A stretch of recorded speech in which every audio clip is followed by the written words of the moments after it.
కారం రంగు రుచితో ఉంటుంది. ఆచి మిరపపొడి అదరగొట్టే కారం రంగు రుచి. యాదాద్రి భువనగిరి కలెక్టరేట్ దగ్గర టెన్షన్ వాతావరణం నెలకొంది. ఎస్ఎఫ్ఐ ఆధ్వర్యంలో చెలో కలెక్టరేట్ కు పిలుపునిచ్చారు. పెండింగ్ లో ఉన్న స్కాలర్షిప్ ఫీజు రింబర్స్మెంట్ విడుదల చేయాలని డిమాండ్ చేస్తున్నారు. విద్యారంగ సమస్యలను త్వరగా పరిష్కరించాలని భువనగిరి కలెక్టరేట్ ఎదుట విద్యార్థులు ఆందోళన చేపట్టారు. పరిస్థితి ఉద్రిక్తంగా మారడంతో విద్యార్థి సంఘాల నేతలను అదుపులోకి తీసుకున్నారు పోలీసులు.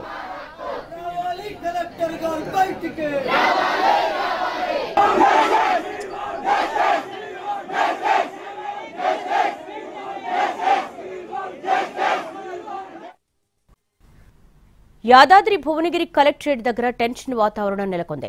ఎస్ఎఫ్ఐ ఆధ్వర్యంలో చెలో కలెక్టరేట్ కు పిలుపునిచ్చారు. పెండింగ్ లో ఉన్న స్కాలర్షిప్ ఫీజు రింబర్స్మెంట్ విడుదల చేయాలని డిమాండ్ చేస్తున్నారు. విద్యారంగ సమస్యలను త్వరగా పరిష్కరించాలని భువనగిరి కలెక్టరేట్ ఎదుట విద్యార్థులు ఆందోళన చేపట్టారు. పరిస్థితి ఉద్రిక్తంగా మారడంతో విద్యార్థి సంఘాల నేతలను అదుపులోకి తీసుకున్నారు పోలీసులు.